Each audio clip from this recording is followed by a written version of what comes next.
People like the idea of wild, but what does that actually mean? Look at Posa here. She's lying down by the water hole, fast asleep. She's been this way for about an hour because she's absolutely exhausted. Not too far away from her, and certainly close enough to come to her aid should a predator appear, are 4 of the herd, including her mom, Sione, there on the right. Makamape, the other paint there, can get to her, I would say, within 3 seconds if he needed to. So even though it looks like they're far away, these horses have gotten very skilled at reading the whole property and the environment. And now that our 2 Kangal dogs are older, they keep a very tight boundary on this property, and predators have learned not to come near. So why is Posa lying down here exhausted? Because she is trimming her own hooves herself. And unfortunately, what that means is all of a sudden a chunk can break off, and then the horse can be limping severely because their hoof gets extremely sore if a big, large chunk of it breaks off. And it's not fun to watch. It's excruciating. She's hopping around on 3 legs, which I might be more worried about if Makamape hadn't dislocated his shoulder once and shown me that actually he can gallop on 3 legs just fine. So I'm a little less worried about her than I would be if I hadn't seen that. I'm waiting for Sione to move here. Sione, could you move and show them how you have some soreness there? Because you've, just today, she's obviously knocked a chunk off her hoof today. And so she's moving with difficulty. But the interesting thing is I've never seen these horses crippled from their hoof trimming to the point where they can't keep up with the herd. And the herd will roam a minimum of 80 acres a day. Sometimes they'll go across the whole property, which is 160 acres. Sione's not moving because when your hooves are sore, you don't move very much and you eat a nice big circle around you. And as she did just there, you take tiny little steps. So they're very smart about how much they want to move and when to move. And some of the horses are better at trimming their hooves than others. Is that because of the quality of the hoof material or their own body wisdom? I don't know, but Kalia is an absolute master. Her hooves always look like they've been done by a farrier, and she never has to limp. So again, there's stuff that like I could do if she wanted me to do it. Yeah. But she clearly doesn't want me to do it. And her hooves are actually... Her hooves are in great shape. Yeah, they're in great shape. You've done a great job, Mama, all by yourself. Sione will go through limping periods. Makamape will go through limping periods. Odie always does a great job. Juno does a great job. And since Montaro gained his mobility back, he started to trim his hooves as well. They're coming off in, nice big chunks. He can do a much better job of it than we can. Wow, Taro. Look at your hooves. Look at your hooves. Great job, buddy. Look at that. Taro, it's a miracle. You grew them out and you trimmed them up. So nice. All by yourself. Wow. Zora, my one domestic horse down there, has no trouble trimming her back hooves, but she has difficulty with her front hooves. I could have a farrier out for her because it's not traumatic for her to have her hooves cut by a farrier who will take their time, but when I ask her, do you want help with your hooves? She says no. So, like a lot of things she's learned from this herd as she has gradually rewilded herself, because when she came to me, she couldn't even trot across uneven ground without stumbling and actually wiping out. So she had been raised for the first 9 years of her life on 3/4 of a manicured acre. She never encountered a hole or a divot or an uneven patch of anything, and then to throw her into a wild landscape, she had a hard time adjusting. Posa just poked her head up there, took a look around, gone back down. I'm trying to send her pictures that if she can get that sore foot into the water hole there and soak it in the clay, but she doesn't feel confident. What she sent me pictures of, she doesn't feel confident she can get out again. So I was sending her pictures that don't go in front ways like you normally would, back in there with your bum first.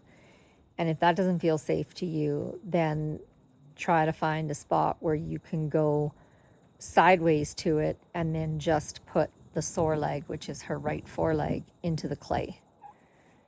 So far, I haven't seen her do that. But she has taken my suggestions to lie down very seriously, and I've spent the first couple times she lay down, I was out on the porch, and I told her, I'll keep watch, you can lay down, and lay down she did. So she's getting off, taking all the weight off her feet and allowing her body time to heal and ease the soreness. So that's really good. I check in with her. Do you want me to come down and take a look at your hoof? And she says, no, leave me alone. And let me tell you, Posa, she says, leave you alone, and you don't, she'll bite you pretty fast. So again, these are wild horses. They are not tame, trained, or domestic horses. So when they say no, they mean no. And they haven't been trained into learned helplessness. They haven't been trained to be afraid of humans. And if you are an asshole and don't listen to their no or impinge upon their bodily sovereignty and space, they will discipline you as rightly they should. Because if somebody impinged on my body and tried to inject me or do other things to my physical body, you bet I would fight back. That's my body. It's my sovereign body. It's my choice. And I don't treat my animals any differently. And I know the arguments. Oh, you're an irresponsible horse owner. Oh, you're negligent. You're this, you're that. And it's like, well, I understand there are people like that. Negligence through ignorance is one thing. Respecting a sovereign sentient being's freedom of choice is quite another. They're two different realities. They may look the same when just viewed through a one-dimensional physical lens, but in reality, they're completely different. So take these little sheep, for example. These are wild sheep, and they are in this shelter because I built it for them according to what they wanted and what they need, not my idea of a good shelter. And to be honest, it was also built so it could double as a horse safe zone. If one of the horses got, a blood injury that would draw cougar and bear, I need somewhere safer to put them. So it does double duty, but the sheep will spend hours in here. They love it because I consulted their body wisdom when building this shelter. And right now the window's open. And that's something I've asked them about. Like, do you want it? No, they love the window there for now. Probably in winter when it starts to snow, they'll want that window closed. Listening, listening, listening. Posa's gone back down to sleep. She knows I'm here. She knows her herd is close enough. You'll notice the horses hardly have any burdock this year because our burdock mowing program has gone really well. But they are, as usual, really being tormented by the biting flies and bugs and horse flies. And that's part of a wilderness experience. Most of the horses here were wild from a range within 20 miles of here. So they know this climate. And interestingly enough, The wild horses from this area suffer the least from the bugs versus the semi-feral horses that are brought in from another area, and of course my domestic horse, those horses suffer the most. So they'll come to me and I will put diluted wild oregano on their bites, which is anti-inflammatory and wound healing, but also keeps any more bites and flies at bay for 24 to 48 hours, and then it needs to be reapplied. Again, wild is a romantic notion, but the reality is there's quite a bit of discomfort involved in being wild. And if you want your animals to have the freedom of being wild, you have to become comfortable with their discomfort. And then the other option that Posa has that you'll see in my previous videos with Montaro, if she comes here or she comes down to that gate next to the sheep shelter, I will bring her in this arena where there is low sugar hay for her to eat and water, you know, where she doesn't have to walk very far. And we'll ask which other horse wants to come in here with her, so she'll have company. And she can always come into this safe space with the sheep and the chickens and take a break. If she doesn't want to have to keep up with the herd and she's finding it too stressful, the distances they move, the horses always have the option to come in here and take a break. And all I say to them is, if you want to come in here, stand at the gate, I'll see you, then send me a little message. If I'm not seeing you, I'll come, I'll let you in, and then you can be in here for as long as you want. And when they're done and they want to go out, I let them out again. So it's a very fluid arrangement where the horse does have access to enclosed, protected, confined spaces, but always at their choice for when they want to enter those spaces and for how long they want to stay in those spaces. And so far, Posa does not. Okay, well, we're losing the sun, so I'm gonna sign off for now. Look at that beautiful sunset coming in. And I'm gonna, of course, keep an eye on Posa and make sure she doesn't want to go into the arena for the night. She's got a couple hours before it's dark. So I'm sending her that picture right now. I'm sending her a picture of her getting up and coming over to stand at the gate. There's a gate there and there's a gate on the other side, and I'll let her in at either one. And I'm just telling her, go there and wait. I'll see you. I'll let you in, and then have whatever horse you want to go in with you be there, because there has to be two. If I let her in, she's going to lose her mind if she's here by herself. So, because the horses will move away and there'll be nowhere that she can see them, and then she'll lose her mind. So I know that from experience. So I'm sending her and the herd a clear picture that if Posa wants to be in here, another horse has to choose to come in here with her. And yes, they will get supplement feed dishes with all their special minerals and supplements and free choice hay. So it's up to her.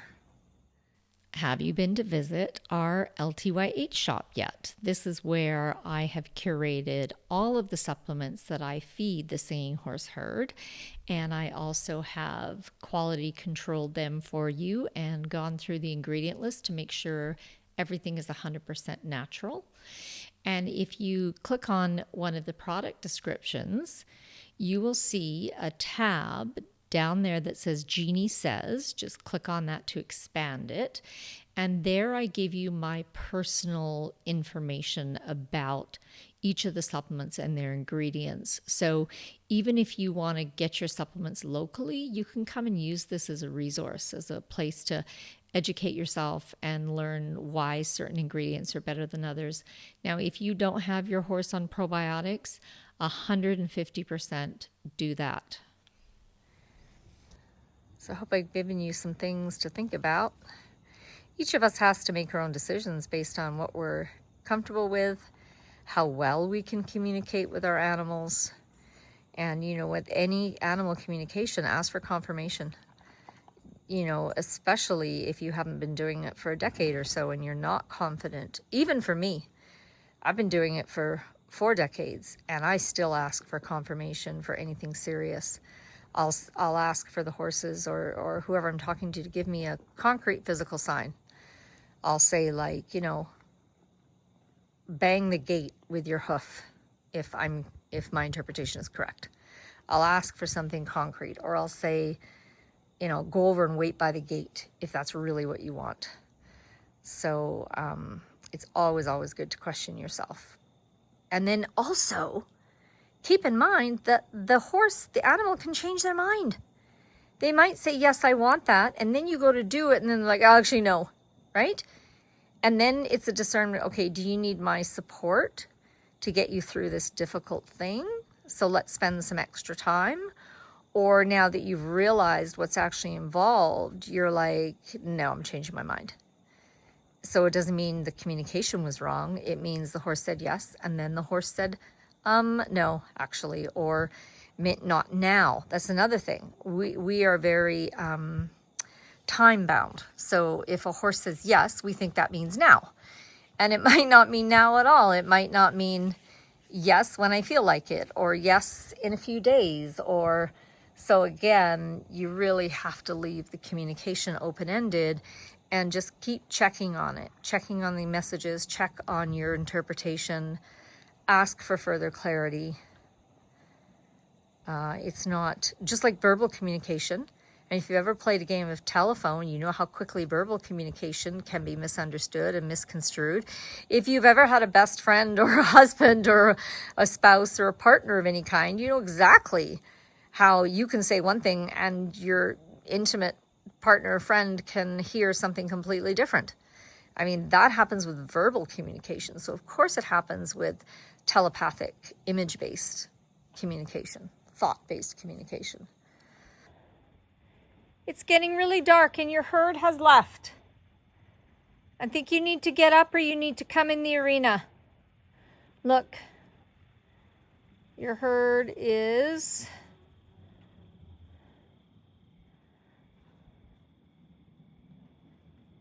all the way over there. You got nobody near you. This is really unusual. I've never seen horses do this. Walk away from a horse that's lying down. So, what's going on? You gonna make me come out there, and by the time I get all the way out there, you're gonna be up and moving towards your herd? All right, I'm coming. Sorry, Posa, the lights come on because it's quite dark now. It's almost 9 o'clock. You can see how she's just recently chipped that hoof down. And it's sore. So I have put on castor oil and then a mixture of 75% wild oregano. Yeah, it's itchy now. See, that's the DMSO. The DMSO makes it itchy, but it's interesting how she's licking it. So you need it internally, honey. It'll help her internally as well.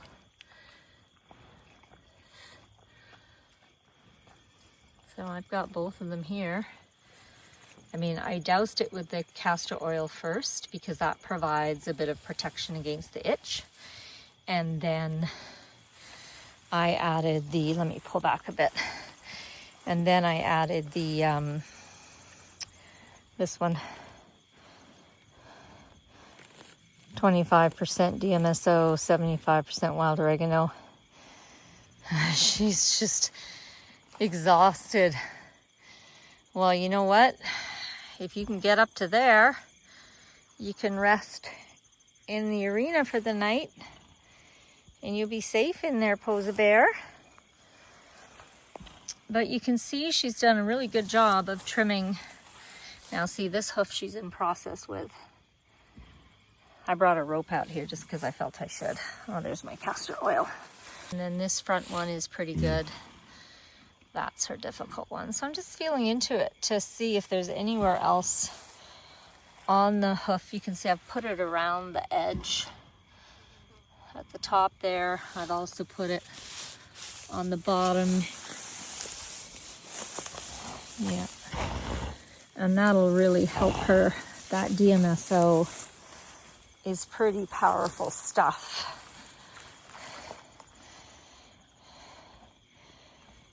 And it penetrates into the bloodstream super fast, which is why you only want to store it and use it in glass bottles and glass implements. So she's got castor oil, wild oregano, and DMSO flowing through that hoof right now. And so here's the interesting thing about Posa. Like I said before, Posa's like, don't touch me. And can be quite aggressive about it. But so maybe for Posa, she has to get this bad before she'll allow me to help her out. And then maybe once she's had it once and she realizes, wow, did that ever help me? Then she'll be more open to allowing me to help her before she gets as exhausted and, exhausted as this. And also, wild oregano is wound healing and anti-inflammatory, and analgesic, cuts the pain, so does DMSO.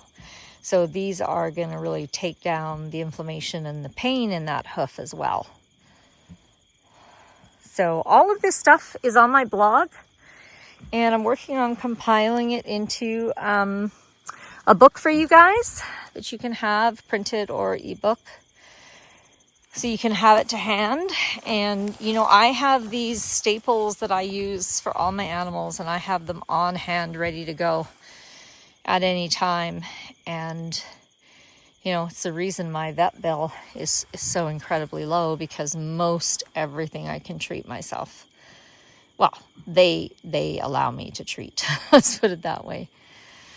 All right, I'm going to turn off the video and see if I can connect with Posa as to what her plan is for the night.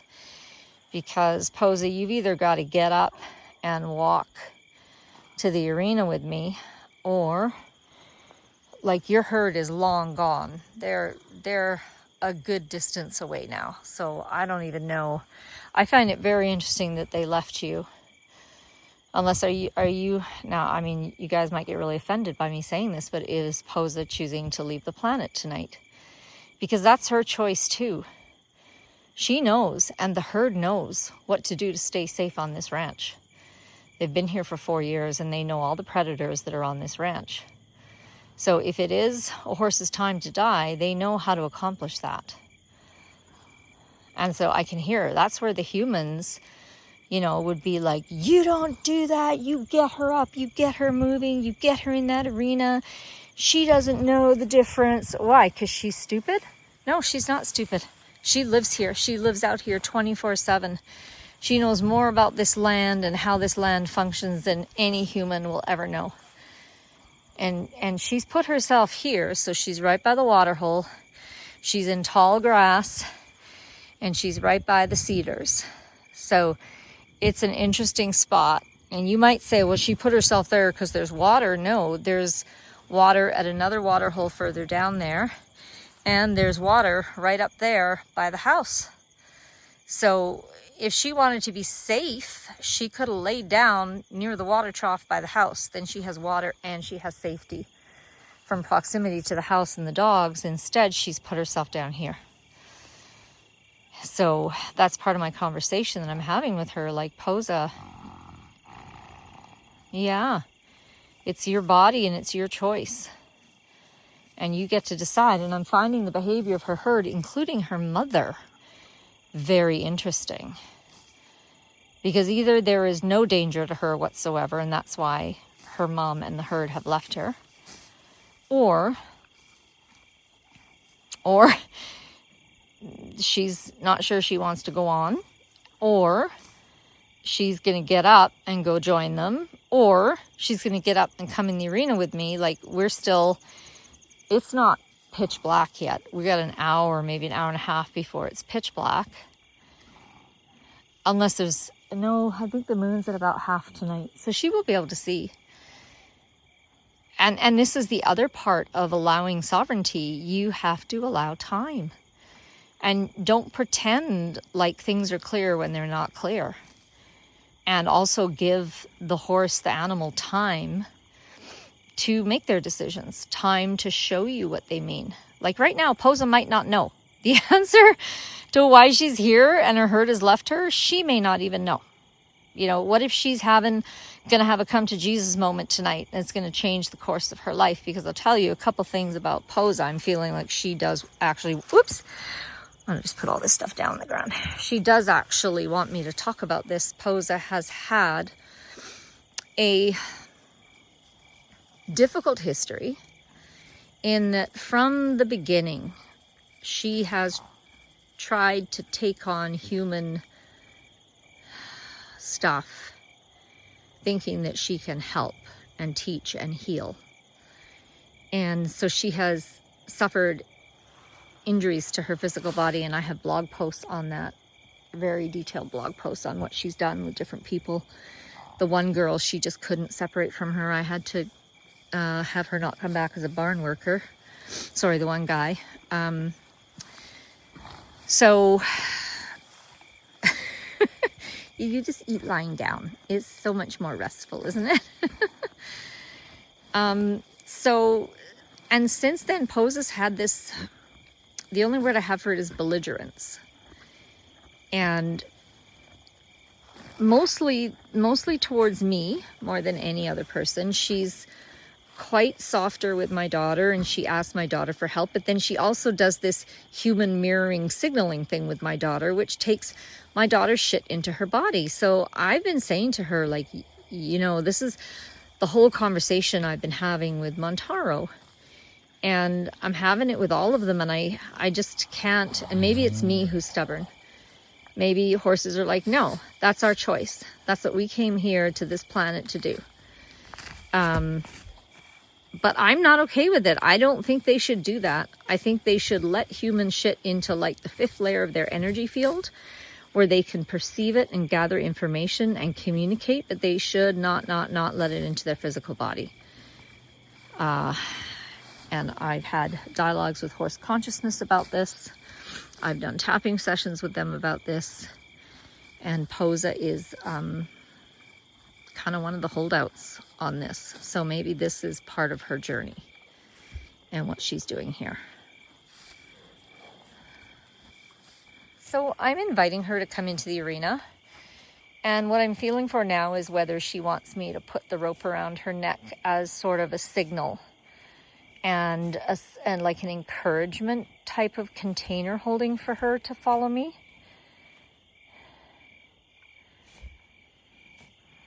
I'm not getting a clear answer from her, so I'm going to try it and let's see what happens. Do you want the rope on you, honey? Do you want this on you?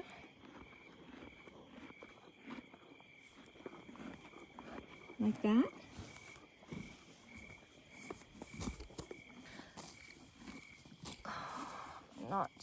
I'm getting a little bit of poke off from her, but not too strong, so I'll carry on. Do you want to come? So you can see I'm not pulling on this rope. I'm more like using it as an added support, holding space for her to come with me if it's difficult. Come on. Come on, darling.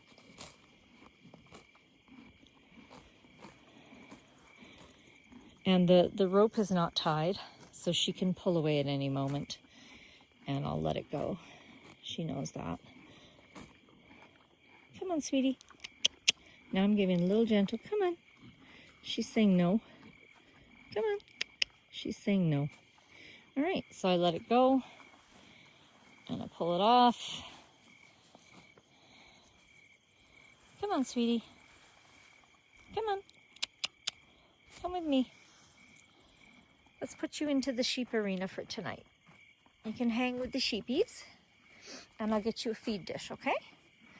With all your favorite vitamins and minerals and probiotics and jagulan and vitamin C. And so handy tip about vitamin C. If you're feeding high doses, it makes the horse's system stop producing its own vitamin C. I mean, for any length of time. You know, a couple feeds is not going to make a difference. But if you're, you know, feeding daily high dose vitamin C, don't just stop. You have to wean off to give the horse's immune system a chance to restart its own vitamin C production. And that makes sure your horse is not left with an immune depression because it's not getting any vitamin C for a while. So just a handy little tip. I just learned that myself a little while ago. Come on, Posa. Come on, sweet girl. Good girl. Come on.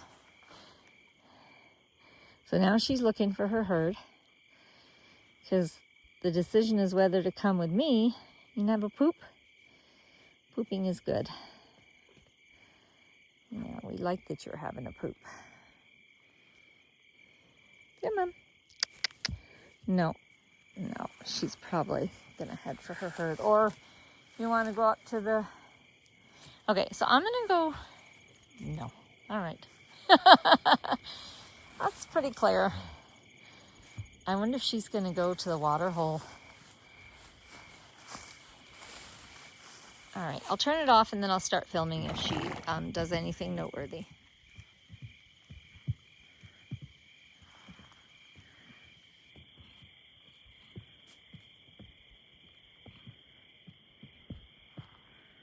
So that's how well she can move if she wants to.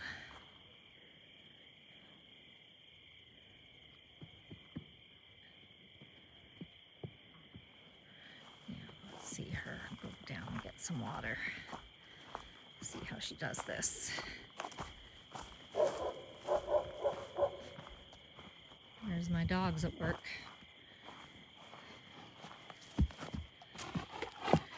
Come on up to the water trough.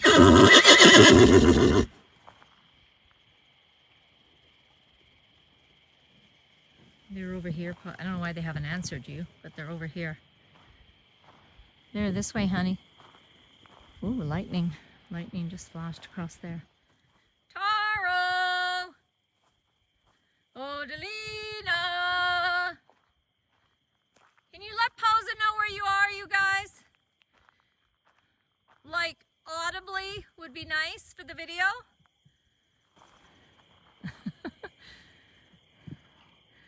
They're like, if we can tell you telepathically where we are, don't you think we can tell Posa? I'm like, yeah, but for the video.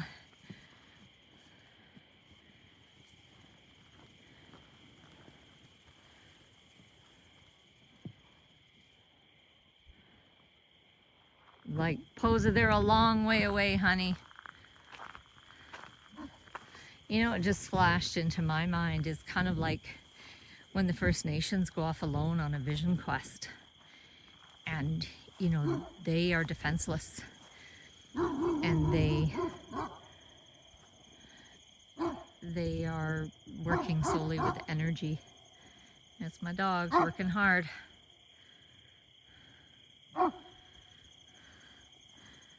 So she will have protection from the dogs no matter where she is. Especially if she's around here, for sure they'll know exactly where she is. And they'll keep an eye on her. But man, the horses are long gone. There they are.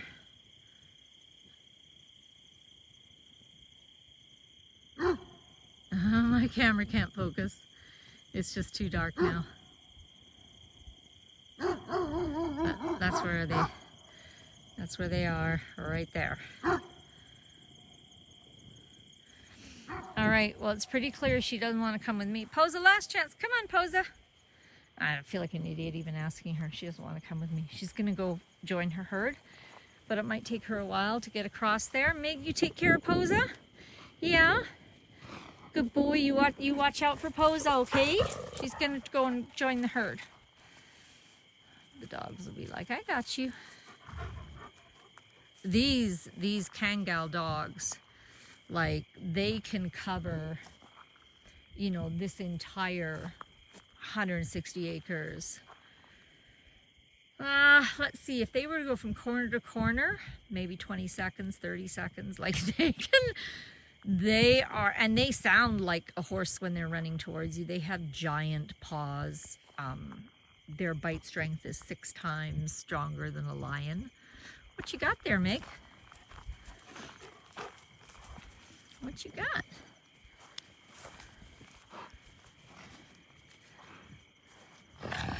What the heck is it? Looks like an old carcass of some kind.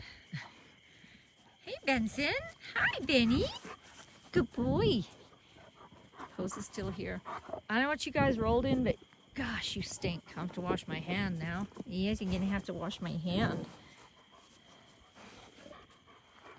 All right, well, I am gonna leave Posa, and you guys take care of her. Posa, you wanna come in the arena? I'm gonna keep an eye on you until it's like dark, okay? Come on, Posa Bear. Come on, Posa. I'm giving her one last chance. She's looking at her herd. She's looking away. All right. We will head in because it's going to be dark within maybe 40 minutes. Okay, so as I walked away and I just turned back to check on her, and now that I'm not asking her, my brain is clear, and she flashed me a picture of a feed dish. Yes, I will go and get her a feed dish. I will slather it with cold pressed flax oil, also anti-inflammatory. That'll be really helpful for her. Jalgulan, which is in a product that we sell called Respire. It actually increases circulation within the hoof capsule. I'm gonna give her, so what I do when I scoop it, I connect to her energetically, and I don't look at the dosage on the package. I connect to her energetically and I say, tell me when to stop. You know, kind of like when you're pouring milk for someone in tea and you're like, say when. That's what I do. And so she'll tell me how much she needs. So I'm gonna go do that right now. All right, so she's pretty much in the same spot I left her. And I got her big feed dish here doused with flax oil. And I'm feeling like she could do with some extra water. I guess that means I'm hauling water to you, hey? Jeez Louise, and here you are in the thistles. Are you eating the thistles? Because that would sure be good for you. You know what? You're gonna knock that over because that's what you do. You flip it, so I'm moving it. I'm moving it to here so that if she flips it, it's not in the thistles because she likes to tip over her feed dish. All right, so you happy girl? Yeah, I'm gonna go get her. You making me haul water tonight as well, girl? Yeah, not happy with that. Not happy with having to haul water. But I will. Okay, so she's got her feed dish, her water. I got another bucket there. I can fill it for her. I'm gonna get this obnoxious light further away from you, Posa Bear. There we go. At least I only had to carry the buckets downhill, so that's good. If she tips that water, I have the backup bucket, but hopefully she won't.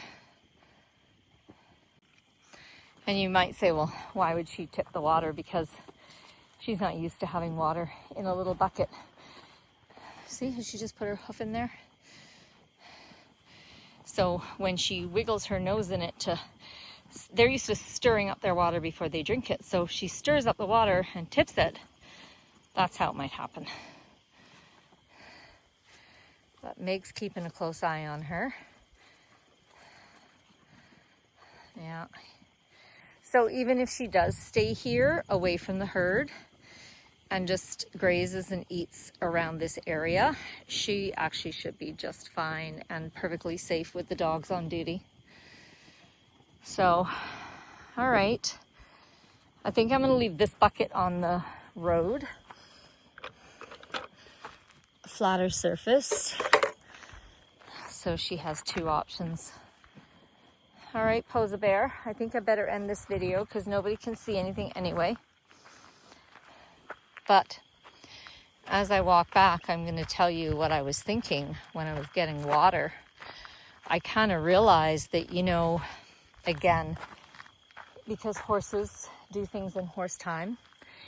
And, you know, 10 years with these wildies has taught me that, I'm not joking you, every single time their idea is better than mine. So, you know, I'm sitting there going, why would our herd leave her? But if her herd hadn't left her, if she was lying down, because this is, right, it's a herd, and the herd has dynamics.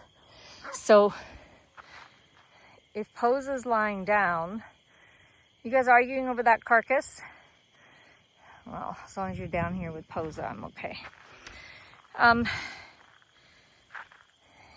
If a member of the herd is lying down, and then I, as the human, the dispenser of things the horses like, whether it's diluted wild oregano for their bites or scratches or, you know, vitamin dishes, I'm a magnet. So if I went over to try and treat Posa, I would have had horses around me in a matter of seconds. And then Posa would have had to get up because it wouldn't be safe for her to be lying down, because she'd be getting a lot of pressure from the herd, who are all trying to get close to me and kind of jockeying for a position of who gets to be close to me and who gets to have the scratches, and it just would not have worked. What Posa and the herd created was a completely solitary, no pressure, no stress space for me and Posa to have our dialogue, and for me to just really dial into her body and receive her messages a whole lot clearer than if I was in the middle of, you know, the herd scrapping to get whatever it is that they think I have, or just scratches even. They'll scrap over just having me scratch them. So what the herd did was very wise. And not only that, but she wouldn't be having this feed dish calmly, unhurried by herself if the herd was here, because that's where the herd ranking moves. So I would either have to give all 10 of them feed, which I would not do in the evening or and it's hard to give all 10 of them feed on a good day. And I have videos on it. You guys can see how I have to structure that. So, and then, you know, even if there could have been one horse with her for the feed, because I could easily give out 2 or even 3 feed dishes. That's fine. That's not too much pressure. But it wouldn't have worked for her lying down. And like, she was flat out while I was treating, you know, for part of the treatment. She was just so relaxed. And I think that's why the herd went away. And again, with the herd wisdom, they know, the herd knows how the dogs work. And the herd has been working with the dogs intensively. So they know that, hey, if she's here, like between that water hole and the house, that's the dog's backyard. That's like their living room. No one's coming for Posa this close to the house. So what looked unsafe to me and like really shocking, and now that I take off my human presumptions and my human agendas and my human worries and anxieties and all the rest of it, all the stuff us humans stack one on top of the other that interferes with our ability to see, listen, and perceive at the deeper levels, it's all becoming clear. And the wisdom of it is shining through. And so the herd sees the light. They know I'm here, but nobody's coming because they're leading her. She's still there. Can't see her at all, but she's still there right next to the water bucket and her supplement dish. And she will take her time. And she's being pampered. And so don't forget, this is Posa, who, you know, his default is don't touch me.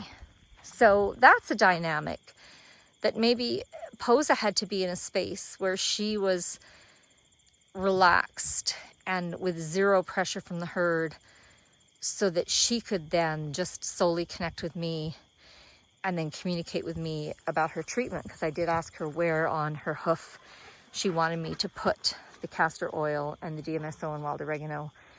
And she was directing me. She was in charge. And when there's other horses around, and I have a very spicy herd, you know, I have to be careful of my own physical safety, and so do all the horses. And Posa's not a high-ranking horse. So again, makes sense, makes sense, makes sense, makes sense. So thank you again, Singing Horse Herd, for sharing this experiential learning with all of us. We are most grateful.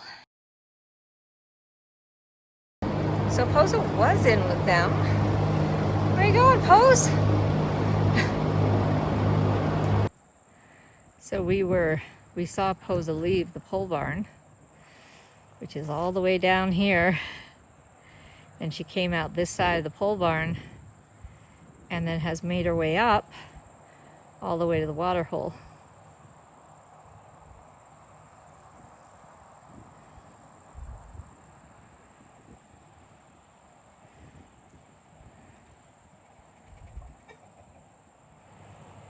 So she's showing us that she can move pretty good.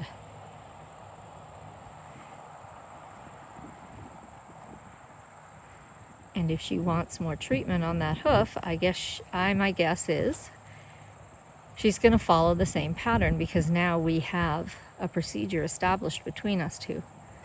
So at some point, today or this evening, she's going to lie down and the herd's going to leave, and I'll repeat the same procedure if she wants it and if she needs it. So here's something else that happened last night. I was woken up multiple times in the night with cramps in my right leg. Remember that Posa's right leg is the one that is lame and sore. And I had taken plenty of muscle matrix, which includes potassium, magnesium, electrolytes, everything that I would need to not have muscle cramps. And I was woken up 3 times with muscle cramps, but only in my right leg, my right foot, and my right calf. So I put free choice magnesium down in the pole barn for them today. And this is their regular salt and mineral feeder.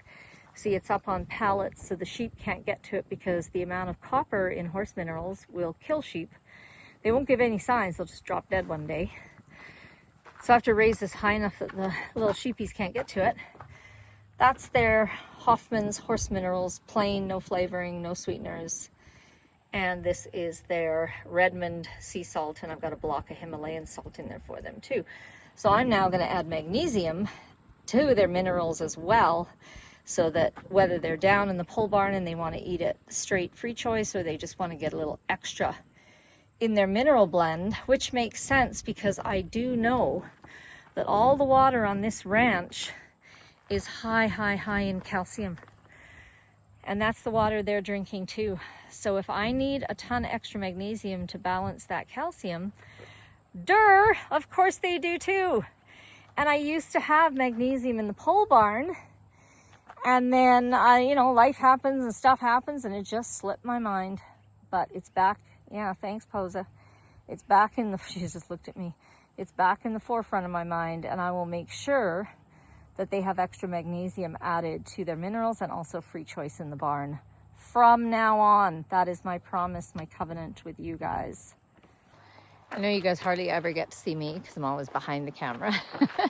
So I thought I'll just shoot a little thing. This is me walking around. I'll come back with my bag of magnesium oxide. Magnesium citrate is better absorbed, but it is very sharp, tangy. Like, go ahead, open up a magnesium citrate capsule and taste it. You'll see what I mean.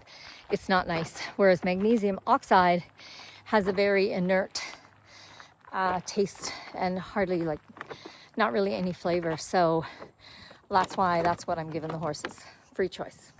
So there's the magnesium. We'll just mix it in.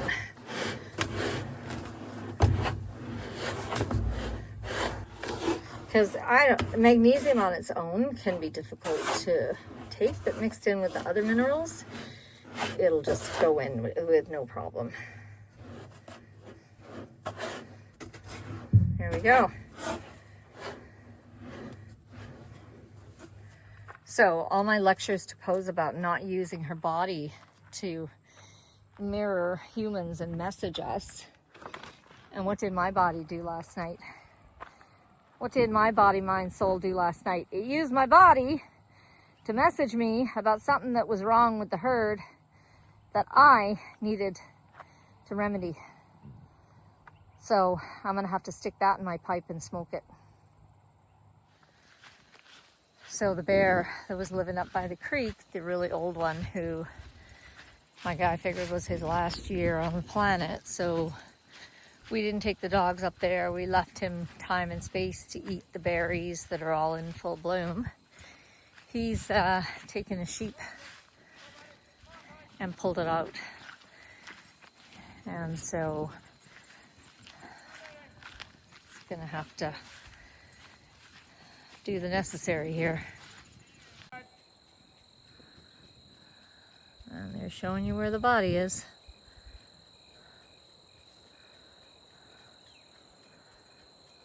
Always look to the birds. We've turned the sprinklers on, so the horses are down there enjoying the coolness. They'll walk through it, and then Odie just lay down and rolled in the wet grass in the sprinkler spray. Posa was grazing right underneath the sprinkler for about half an hour, just getting really soaked. So you see the 3 horses at the back. The one that looks black, that's actually Posa. There she is. She's so wet she looks black. So the sheep here, we have found a dead sheep, and it would have been killed 2 days ago, about the same time Posa started limping. So it was killed by a bear. Benson took my ranch hand to see, and as they got closer, the bear ran off. So that could be the reason too that Posa's limping. Maybe they had a bit of a altercation with the bear, and she ran and, you know, sprained an ankle. It doesn't matter, because the same remedy that I gave her works for that too. And she's, as you can see, tight down with the herd. She was down with them earlier too, so unless she leaves the herd and does what she did yesterday. But that remedy is also very strong, so, you know, sometimes you don't want to put it on every day, and that's where her body wisdom is involved. She will know when it's time for her to have another application. Until these sheep, I've put their pellets and I've got the gate open, but until they don't want to come in yet. Until they come in, I can't get a 100% head count, but I know the ram got killed by the bear, and that was the ram that we were going to cull at the end of the fall anyway, because we have too many rams because of my failed castrations. And so that's interesting that either the bear chose him or he offered himself up for the flock. But the other thing it tells me is that here's the holes in my agreement with the predators on this ranch, which worked brilliantly for 3 years. We did not lose any animals. And my agreement was to all the, you know, bear, wolf, cougar, bobcat, everything, was like, you have sanctuary on this ranch. I will not allow any hunting. Just don't touch my ranch animals. And that was the agreement that we had. And it's held like 3 years. And one time we had 9 cougars pass by this property because my friend was tracking them and he has trail cams. So it's not like, oh, there haven't been predators around. Last year we had a grizzly living on the property. Didn't touch him. Here's the difference with this bear. This bear is old, and he actually did not back down from my ranch hand when my ranch hand met him by the creek a while ago, about 2 weeks ago. And he's like, I'm not liking that bear. He looks real mangy, looks like it's his last year on the planet, and he didn't run away from me, which I've never had a bear not back away. So at that point I connected with the bear and I said, okay, if this is your last year of life, like, I won't bring the dogs up there. You go ahead, because all the berries, Saskatoon, blueberry, Hascap, they're all in bloom right then. So I was like, you go ahead and you eat your fill. And I told him about the agreement, but just remember, that's the agreement on this ranch. Well, that bear took a sheep 2 days ago. And then when I'm like, okay, why did my agreement fail? Why didn't it hold with this bear? I mean, all of a sudden I realized this bear knows he's dying. It's his last year. If he doesn't have a serious protein input like a sheep, he's probably not going to make it through the winter. So my agreement has no meaning for him. He's going to die anyway. See what I'm saying? So that's another thing that we have to think about. So we can have our agreements, but there's certain circumstances where the agreements just aren't going to hold. The other time the agreement didn't hold is when I went away this winter for 4 months. So I wasn't here. And the coyotes started coming closer and closer. And my ranch hand, who was on the property at the time, he's left now, but he said, they're not listening. And I said, well, I think it only works if I'm there, because they're like, well, she's gone. And then it was my ranch hand and my son doesn't have any agreement. And I said to my ranch hand, I said, I think you have to come up with your own agreement with them. Like, this is the arrangement. And he said, well, my agreement is I'm going to shoot once as a warning. And if they don't listen, the next shot's to kill. And I said, okay, then you just let them know beforehand. So he did. And that worked great for the rest of the winter. Now they're headed up. And guess who's leading the charge to go up? Posa. Posa was in the lead. They were all following her. And she's just laid down now. So I guess she's decided that they should have a rest further up the mountain. And all the horses are following her. She's much better because she's been very mobile today. So I don't think she's in as much pain for sure.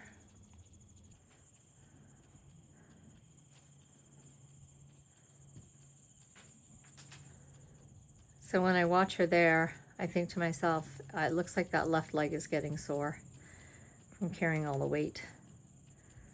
So I'm sending her again an ask and pictures, come into the sheep arena where you can rest and you don't have to keep up with the herd.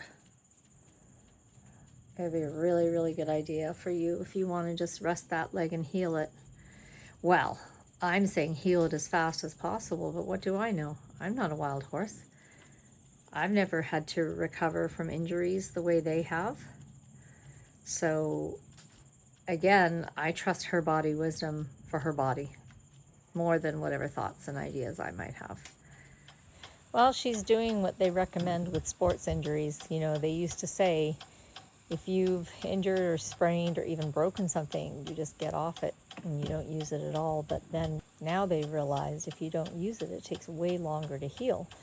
So it's best to get on the sprained or broken limb and put weight on it and move it around.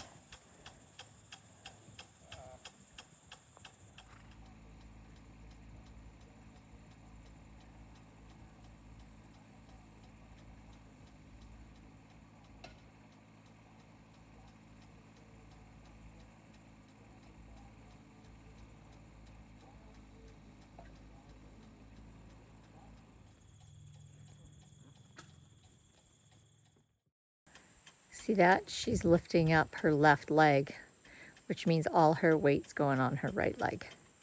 So she's now at the place where she can stand fully on that right leg with all her weight. Still limping though, as you can see, but massive improvement.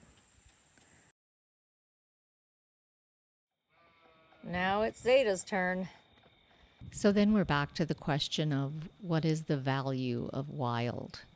And we're also confronted with the suppositions of most humans regarding responsible animal care. We have a belief that once animals come under our economic and domestic arena, that we are morally obligated to force physical care on their body as we and the veterinary association sees fit. And so I challenge that assumption and I say, if this is a fully sentient, often wiser than me being, Why would I feel that I had to control its body? And what happened to my body, my choice? As a female, and, you know, someone, anyone who's gone through childhood knows what that feels like to have your body autonomy completely violated. Does that, and it doesn't matter if someone says, well, I did that for your own good. Really? Because that wasn't my perspective, and that wasn't the wisdom of my body. The wisdom of my body and my soul was that I did not want that done. But because you are in authority over me, you went ahead and did it. And so we have that same dynamic playing out with us and the animals that have been domesticated or under our care, and tons of judgment and blame from other humans if we don't do whatever really the veterinary standard says must be done. But yet, these are wild horses. They were culled off this range. They have been put back and freed on the exact same terrain that they have lived their entire lives on, very healthily, reproducing in herds and family units. And all I've done is restored that to them. But because I legally own this 160 acres of wilderness, all of a sudden I'm supposed to circumvent all of their bodily autonomy and force procedures on them because YouTube trolls and the Veterinary Association says that I should. Maybe not. Maybe not the best thing. Because how about if we just listen to them and allow them the wisdom of their own body and learn and expand our mind, and perhaps it will encourage us to start listening to the wisdom of our own body and stop giving our power away to medical doctors and pharmaceutical companies, and to realize that our bodies actually have every single thing that we need and every bit of wisdom that we need to heal and nurture ourselves.